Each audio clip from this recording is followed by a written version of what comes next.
잉크스케이프로 작업하는 걸 알게 되면 사실은 응용할 수 있는 분야가 굉장히 많습니다. 예를 들면 잉크 프로그램에서 예를 들면 안녕하세요 라는 거를 가지고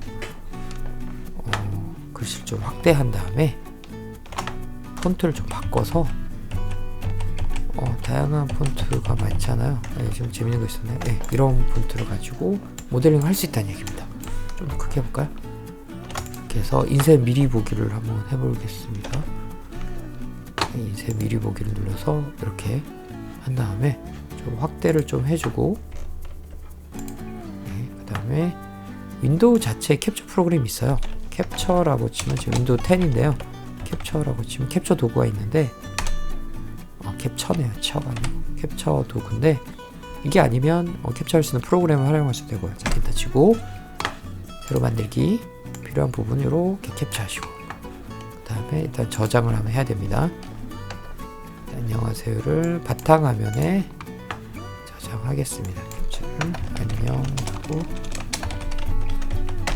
저장하겠습니다. 그런 다음에 잉크스케이프로 가서 잉크스케이프를 제가 껐나? 있네요.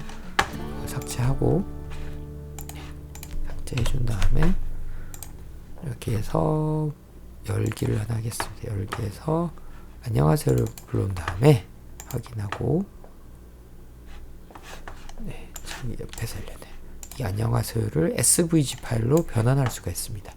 경로, 비트맵 따라 그리기, 실시간 미리 보기. 기본 값으로 이 정도는 굉장히 깔끔하게 되는데요. 물론 이런 것도 외부를 통해서 할 수도 있고요. 자, 기본 값으로 확인하고, 이런 경우에 어떤 게 캡처한 건지, 어떤 게 기준인지 헷갈릴 때는 확대를 해보면 금방 합니다. 자, 아시겠죠? 이게 바로 비트맵 파일과 벡터 이미지의 차이인데요. 그리고 바로 다른 이름을 저장, 그리고 안녕 svg 파일로 저장하겠습니다. 그리고 팅커캐드에서 요건 아까 하던 건데 나가고, 사실은 이게 기술적으로 굉장히 어려운 건 아닌데 이 개념만 여러분이 익히게 되면 응용할 수 있는 게 굉장히 많습니다. 물론 이게 이미지를 기반으로 하기 때문에 한계성도 있지만 굉장히 해볼 만한 작업이라 생각합니다. 가져와서 작업해 보겠습니다. 안녕하세요 있네요. 그리고 사이즈가 10cm인데 좀 크죠? 이것도 50%에서 57 정도로 폭이 굉장히 기네요. 238이면 치수 굉장히 큰데요. 이건 엄청 큰데 한번 큰 거 한번 보여드리겠습니다. 이 판보다 클 거예요. 보통 이 판이 20cm인데 굉장히 큽니다. 이 정도 프린트 집어넣으면 굉장히 오래 걸립니다. 여기서 조절해 볼게요. 여기서도 마찬가지입니다. 그냥 조절하면 크기가 너무 이렇게 상하게 깨지기 때문에 이럴 땐 컨트롤 Z로 돌아가세요. Shift를 누른 상태에서 움직이면 같이 비율을 맞출 수가 있는데요. 자, 이거 조심해야 됩니다. 한 요 정도면 될 것 같아요. 자, 그리고 팁을 하나 드리자면 그래가지고 평면 들어가서 위에서 본 모습으로 하고 직교부를 바꿔서 보면 3D 프린터가 보통 0.4짜리 노즐을 쓰는데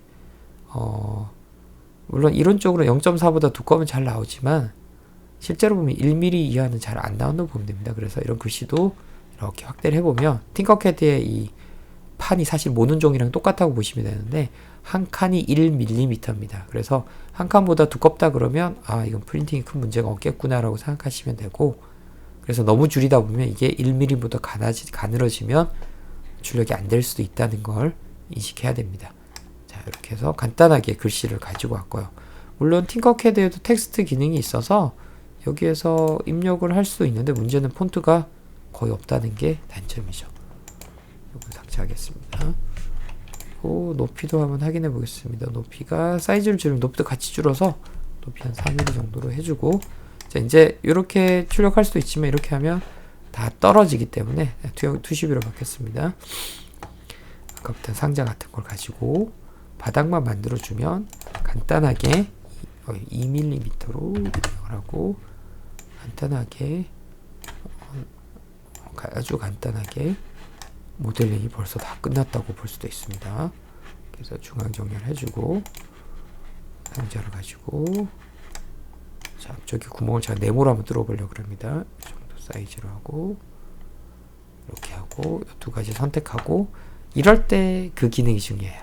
여기서 예를 들면 이렇게 조금 극단적으로 이렇게 해놨는데 이 중앙을 맞추고 싶을 때 요 밑에 빨간 판과 구멍 쉐이프를 선택한 다음에 정렬 눌러서 이렇게 그냥 중앙 해버리면 글씨가 다 깨져버려요. 기존의 레이아웃을 맞춰놓은 게. 물론 그룹화를 하면 되지만 가끔 그룹화를 좀 나중에 해야 될 필요가 있거든요. 이거 같은 경우에는 글씨를 좀 바꾸고 싶으면 그룹화를 나중에 해야지 좀 작업하기 편하거든요.